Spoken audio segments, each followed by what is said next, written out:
On the way to the ring, at a combined weight of 505 pounds, Luke Gallows and Carl Anderson.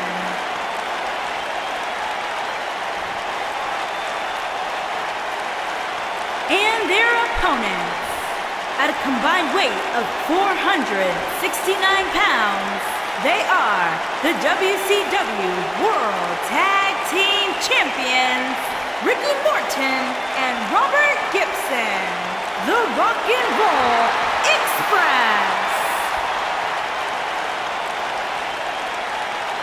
Stay tuned.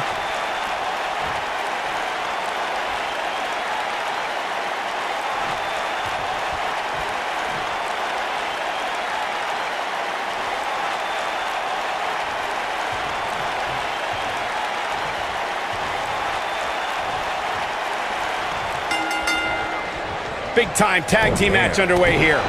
And whichever team wins this match here tonight can absolutely make an argument for being one of WWE's top teams. Elbow drop with authority.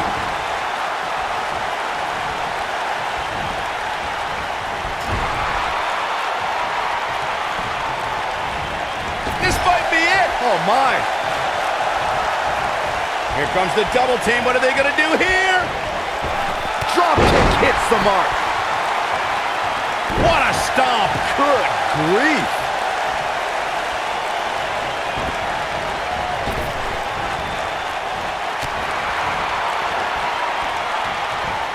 Tag team history was made when the first ever SmackDown Tag Team Champions were crowned at Backlash 2016. The unlikely duo of Rhino and Heath Slater caught lightning in a bottle and ran through the tag team title tournament. In the finals, Rhino and Slater took on the Usos to see which team would be the inaugural Tag Team Champions. There was a lot on the line in the tag team tournament finals. The Usos wanted to add another tag team title reign to their resume and enjoyed the recognition of being the first ever SmackDown Tag Team Champions. The team of Rhino and Heath Slater was the team no one expected to be in the finals. Slater had extra motivation because he was fighting for a WWE contract. And at one point, it seemed like the Usos had everything well in hand, but Rhino and Heath Slater refused to lose. After a gore from Rhino practically cut Jimmy Uso in half, Rhino and Heath Slater went from an unlikely tag team to the first ever SmackDown Tag Team Champions. Never say never in WWE is absolutely right. For many years, members of the WWE Universe and the WWE locker room have felt that tag team matches should have two referees. One referee is in the ring overseeing the action, and the other is located out on the floor, making sure teams follow the rules and do not engage in potentially damaging behavior. I think it's a good idea, something perhaps Mr. McMahon might want to consider. Byron, earlier you raised a point that people have been talking about for years, and that's a second referee being appointed to tag team matches. I remember WWE Hall of Famer and former WWE President Gorilla Monsoon used to express his strong advocacy for two referees being appointed to tag team matches. It's something that's been talked about for decades, Michael, and I don't think it's ever going to happen. We've seen it on occasion. Uh-oh. Whoa, this is surprising, Byron. Yeah, I'm not really sure why he would let him out right there. Oof. A lot of damage has been doled out to Ricky Morton. You can't help but wonder how much more of this he can take. I'm not sure he has much left. If by some miracle he goes on to win this match, we'll be talking about this comeback for generations to come.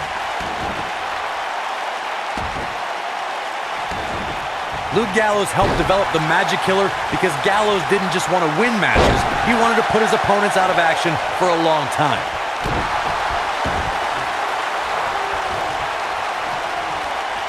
Showing off some of his speed there. Tagged in.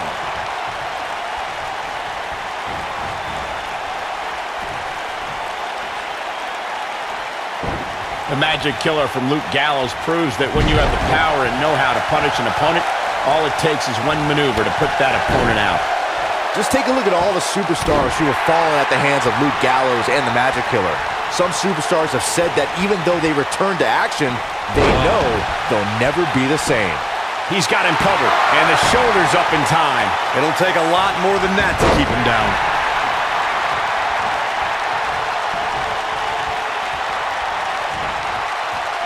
Oh, scoop slam! During the rivalry between the Hardy Boys and Cesaro and Sheamus over the Raw Tag Team Championship, the teams became very familiar with one another.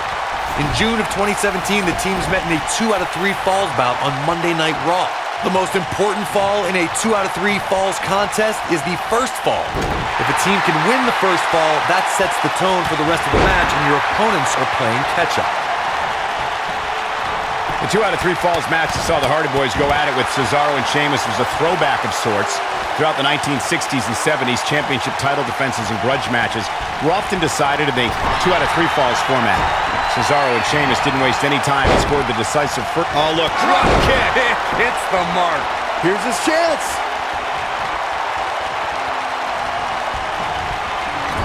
Wow, I thought he was a goner. Carl Anderson with a nice reversal.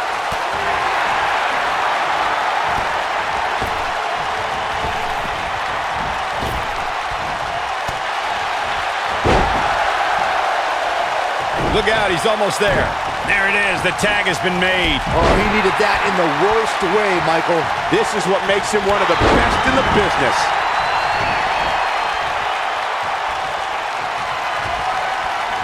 Here it comes. Looking for choke slam. He's looking good now, guys. Did you guys feel that too? Robert Gibson with an early kick out. I don't think his opponent was expecting that. Great job escaping, trying to turn this thing around. When this guy's on, look out.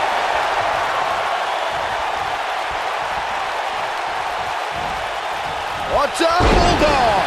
Delivered with force. Victor, his shoulders are down. The strategy for going up against Luke Gallows is to find a way to avoid matching strength with this man, who can only be described as a one-man wrecking crew.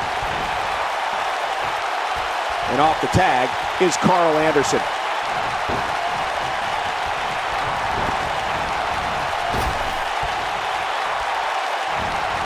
Oh, the reversal by Carl Anderson. It would be unrealistic for a superstar to try and match power with Luke. There's a tag.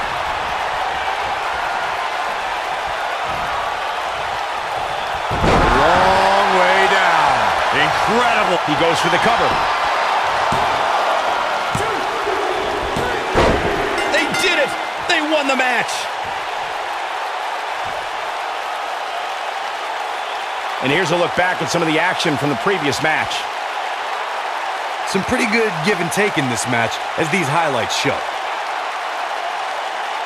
This match wasn't exactly a barn burner, but we can't expect every superstar to be on their A game every time, I guess.